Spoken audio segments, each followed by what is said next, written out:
बेटा। जय श्री कृष्णा। जय श्री कृष्ण। मुझे पूछना था कि कृष्ण भगवान ने इतना शादी क्यों किया हुआ है? कृष्ण भगवान ने इतना शादी क्यों, कितना शादी किया है? मुझे मालूम नहीं। नहीं मालूम नहीं है। प्रश्न आपने पूछा है अच्छा है, लेकिन थोड़ा ये पूरा तो जानकारी होनी चाहिए। कितनी शादी की भगवान ने? तो आपको किसने बताया कि बहुत सारी शादी की है? सुना हुआ है। तो गिनती नहीं सुनी? नहीं। हम बता दें 16,000। बोलो 16,000 108। अब पूछो कि इतनी शादी क्यों की है? अब फिर से पूछो इतने शादी क्यों किए है? इसलिए की है क्योंकि 16,000 जो हैं ये वेद की ऋचाएं हैं।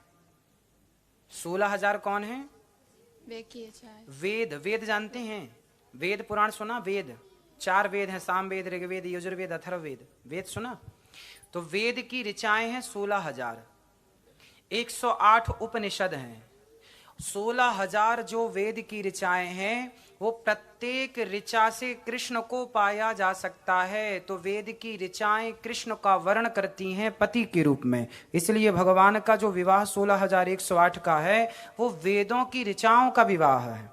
एक भौमा, ये तो आध्यात्मिक कारण हो गया।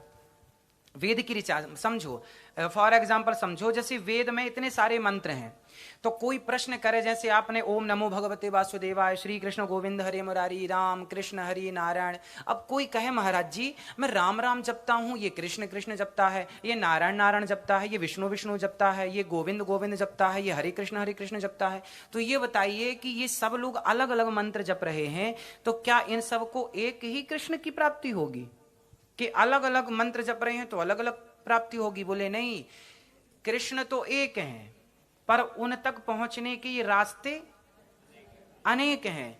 तो जो वेद में मंत्र हैं 16,000, उन वेद के 16,000 में से किसी भी मंत्र का आप आश्रय ले लीजिए तो वो कृष्ण प्राप्ति करा देगा, क्योंकि वो कृष्ण की पत्नी है। तो 16,108 भगवान की पत्नियां हैं। दूसरा कारण, एक भौमासुर नाम का राक्षस था। कौन था? भौमासुर। बोलो कौन था? भौमासुर नाम का एक राक्षस था। उसने 16,100 कन्याओं को बंदी बना रखा था, सबको किडनैप कर रखा था। क्या कर रखा था उसने? सबको किडनैप कर रखा था। और उन कन्याओं ने फिर भगवान से कहा कि हे प्रभु हमारी रक्षा करो। तब भगवान श्री कृष्ण ने भौमासुर को मारा और उन कन्याओं से कहा कि जाओ अपने अपने घर। उन कन्याओं ने कहा कि प्रभु अब हम तो इन पर पुरुष के बंधन में रह चुकी हैं, अब हमें कोई स्वीकार नहीं करेगा। हमारा भाई हमारा पिता कहेगा कि तुम पर पुरुष के पास रहकर आई हो, हमसे कौन विवाह करेगा, समाज में हमारा अपमान होगा, हमें चरित्रहीन स्त्री कह के बुलाया जाएगा।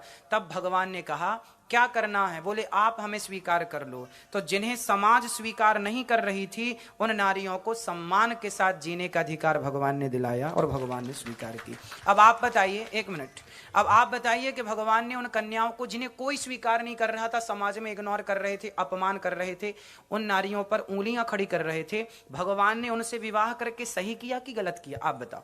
सही किया। सही किया। तो भगवान को कितने सारे विवाह करना चाहिए था? हाँ ठीक है। राधे राधे जी। राधे राधे राधे राधे। जैसे कि हम जानते हैं कि जब हम ठाकुर जी को भोग लगाते हैं तो एक परंपरा है कि हम तुलसी का पत्ता रखते हैं। पर यहाँ पे ठंड इतनी होती है कि ठंड के समय में तुलसी कभी कभी नहीं रह पाती है, तो हम बैसिल रख सकते हैं। इसलिए आप लोग अपने घर में तुलसी की माला रखो। यदि तुलसी का पत्ता अवेलेबल नहीं है तो तुलसी की माला थाली में रोटी में स्पर्श करा दो ये, और फिर भोग लगाओ, फिर माला को हटा लो, कल फिर करा देना। तुलसी भगवान पर ना चढ़ा पाओ, ये तुलसी तो है, ये चढ़ाओ माला ठाकुर जी पर, एक तुलसी की माला एक्स्ट्रा रखो घर में, या अपनी जप माला भी भगवान को स्पर्श करा दो, उसको भी भोग लगा दो, ऐसा ये माला। धन्यवाद।